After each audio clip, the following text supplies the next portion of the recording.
We've just come back from doing the West Highland Way. We did like 90 odd miles from Drymen all the way up to Fort William. We're home, we're clean. Oh yeah. And Took a few days to it feel has, clean. yes. But we thought we'd just show you guys what we packed for 2 adults and 3 children. For this trip, we didn't buy anything special. We just used what we had in the house. And I think there are a few changes we would make if we were going to do it again. We do go trekking, hiking, camping quite a lot, so we already had this stuff in the house. And I think the West Highland Way is one of those treks that you don't really need a lot of specialised gear. Yeah. Because you're not really that far from civilization. For our packs, we both have the Osprey bags. Sarah's got the Rook 65 litre version and I've got the Wren 55 litre version, just because I'm a lot shorter and the Wren fits my back better, whereas the Rook fits your bag better. How did you find the bag?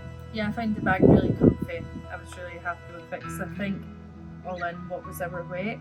Most days about... Once we added food and water and everything out, about 15 kilos. Yeah, and I felt comfortable every single day in my bag. I just had it adjusted right. I wouldn't have been able to do it in anything smaller, really. Yeah, because it had to be for your height. And I really like the suspension system on this bag. Also the fact that it's got lots of the outer pockets so that we can put everything in it that we need, and we can hang things off of it, and it just made it so much easier. At the bottom of Sarah's bag, where you've got the compression compartment, that's where we put our double sleeping bag. We've got the Aardvark double sleeping bag. It's 350 GSM. It weighs about 2.6 kilograms, 3-season double sleeping bag, and that's where me, Sarah, and our youngest daughter Miliana slept in the 2-man tent. In the bottom of Nina's bag, we had a small bag with spare socks, pants, anything else in it? That was it. Spare socks, pants, and a pair of gloves for everybody. Yeah, which we didn't end up using in the end. Also at the bottom of our bag, at the bottom of my bag, sorry, we had 2 single sleeping mats. So the Trekology ultralight sleeping mat, and they pack down really light, they pack down really small, just like this. The only downside to these, I would say, is you need to blow them up yourself. So unless you have a little pump with you, which we didn't, I was blowing these up every night by mouth, and after a long day of walking, it's not really... Yeah, it's not ideal, but I think you can get these sort of ultralight sleeping mats that have the foot pump. Have like a foot pump and can pump themselves up. Inside. Yeah. Like, yeah, you don't have to buy a separate foot pump, it's already built in. Right, the next thing that went in our bags was the kids' sleeping pad. I don't know anything about this pad. Me neither. There's not really There's no information on it, but we'll link it below. This sleeping pad is self-inflate. It's slightly wider than a typical single sleeping mat. I think it's at least 10 centimeters longer, so it's not quite a double, but it's not a single, and it meant that the 2 kids could sleep on that top and tail in the smaller tent. Here's our tents. So we've got 2 Nature Hike tents. We've got the Nature Hike Ultralight 1-man tent and a Nature Hike Ultralight 2-man tent. I think that the 2-man tent only weighs about 1.2 kilos, whereas the 1-man tent weighs, I think, 1.4 kilos, something like that. The benefit of these is they pack down really well, and again, they're super light tents.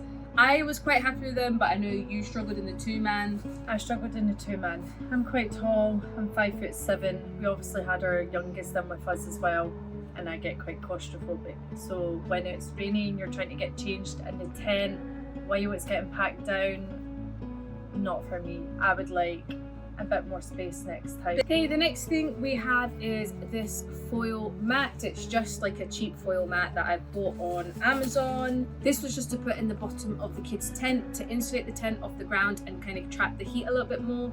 I think at the time of year that we went, we probably didn't need it, because it was quite warm most nights. The temperature never really dropped below maybe 7. So this is what we cooked with on the West Highland Way. We just had 1 pot, 2 cups. We took 3 of the kids' plates, just little plastic plates, and 1 little gas canister, and in here is a little bit that attaches onto that where you can sit your pot on top of, and a lighter. Just we kept it simple and it was perfect. So that was kind of our sort of base weight, so the sleep system, our tents, and our cooking system. On top of that, we also had a first aid kit. In our first aid kit, there wasn't anything extraordinary in there. Just painkillers, tick remover, blister plasters, normal some plasters, antiseptic cream, and then that was kind of it. Because again, the West Highland Way isn't really the true wilderness. You're stopping at pubs, you're stopping at hotels, you're stopping in between villages. So we didn't feel like that anything more than the basics was necessary for that trip. We also made sure to have a midgie net each, of course. Yeah, because which obviously, we needed. Yes, which we needed because the midges were out in full force during our trip. In our food bag, we also had a water filter. So personally, I really like the Sawyer Squeeze. It just comes like this, where you have a bag, you fill the bag with the collected water, and you use the filter to filter the water out into a clean water bottle.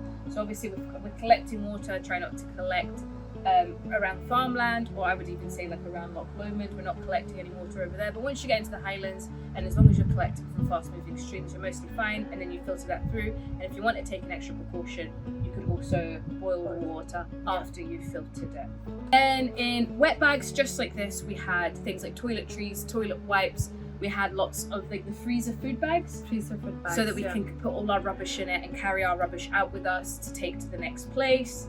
I don't think there's anything in there that's more specific than what you would need, so just whatever toiletries you would need, and tissue paper.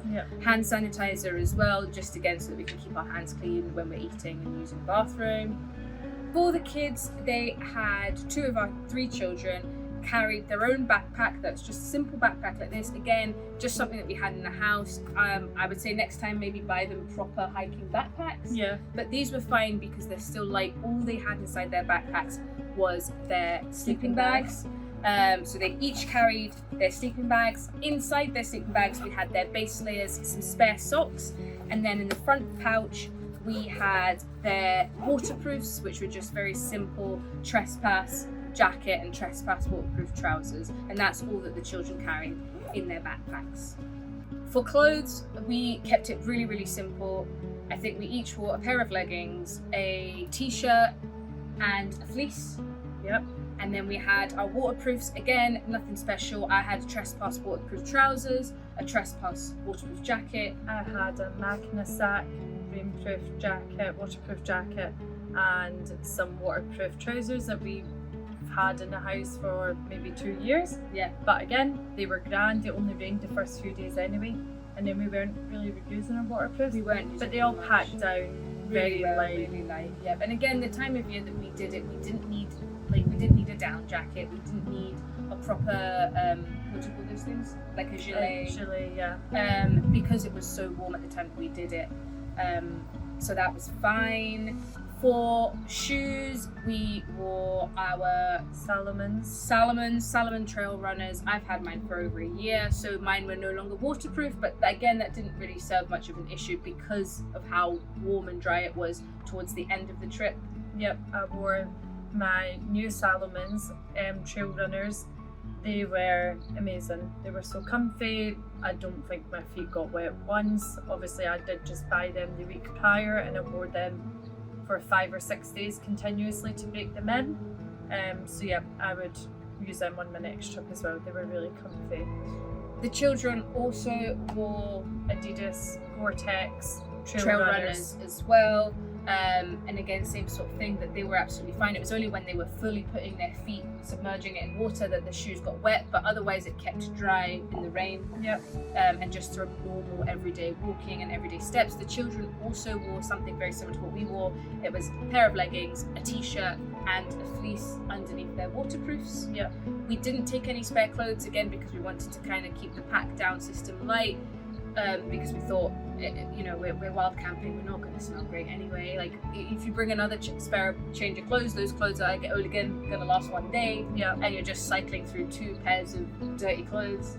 So we did kind of wear the same clothes for... No, not kind of. We fully wore the same outfit. For sometimes the full 10 I would days. hand wash some things in a sink if I could, if I knew it could dry in time. But other than that, we wore the same thing. All the time.